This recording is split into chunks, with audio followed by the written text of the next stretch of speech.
ভাবা যায় আমার কি ভাগ্য, আমার মায়ের মাসির মেয়ের বিয়ের অনুষ্ঠানে গেলাম। শুধু তাই নয়, আমার 15ই ডিসেম্বরের ব্রাইডই ছিল এই বোনটা। Hello everyone, good morning. কেমন আছো সবাই? আমি রিক্তা চলে এসেছি তোমাদের সাথে আরও একটা ভিডিও নিয়ে। আর সাথে নিয়ে যাচ্ছিলাম আমার 3 লালাকে, আর গাড়ি ভর্তি এই লাগেজ। আর কি, কাজে বেরোনোর আগে পিকুটাকে লাঞ্চটা করিয়ে দিলাম। আর আগের দিন এই হেডফোনটা এসেছিল ফ্লিপকার্ট থেকে। এই বোটের এয়ারপডসটা অর্ডার দিয়েছিলাম, নিউলি লঞ্চ করেছে এটা।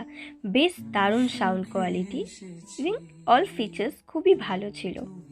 চলো এবার কাজে লেগে পড়ি। আমার ব্রাইডের লোকেশনে চলে এলাম। এসে দেখি নান্নি মুখ হচ্ছে এখনও ব্রাইডের। আজকের লোকটা চলো তোমাদের কাছে একবার হালকা করে শেয়ার করে দিই।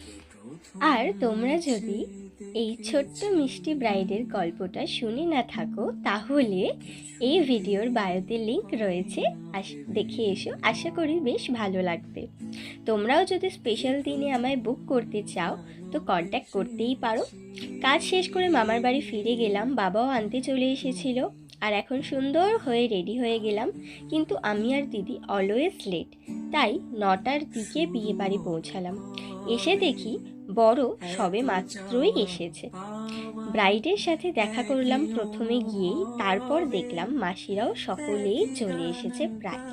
আর এখানে চলছে ঘরে ঢোকার জন্য দর কষাকষি। এই রিচুয়ালসটা তো প্রত্যেকটা বাঙালি বিয়েতেই হয়ে থাকে। যাই হোক, এখানে চলছে একটু ফটো সেশন আর ভ্লগ শ্যুট। আর তারই মধ্যে সাইডে সমস্ত খাওয়া দাওয়ার নানা ব্যবস্থা। আর এদিকে ফুচকা, আমি কটা ফুচকা খেয়ে মামির জন্য হাতে করে নিয়ে চলে এলাম ফুচকা। তারপরেই চলে গেলাম ডিনার করতে। এখানে মাসি, মামি, দিদি, আমরা, বাবা সবাই বসে পড়েছিলাম। এবার আমি খুঁজছিলাম আমার ভেজের খাবার দাবার, কারণ আমি যেহেতু সব থেকে আলাদা খাবো। যাই হোক, টুকটাকি তো ছিলই, সেগুলোই খেলাম। আর খাওয়া দাওয়া করে নিচে নেমে এসে এবার ফিরবো বাড়ি।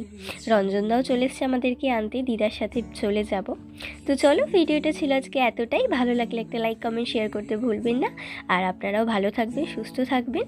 দেখা হবে খুব তাড়াতাড়ি একটা নিউ ভিডিওর সাথে। এখনের মতো টাটা, বাই।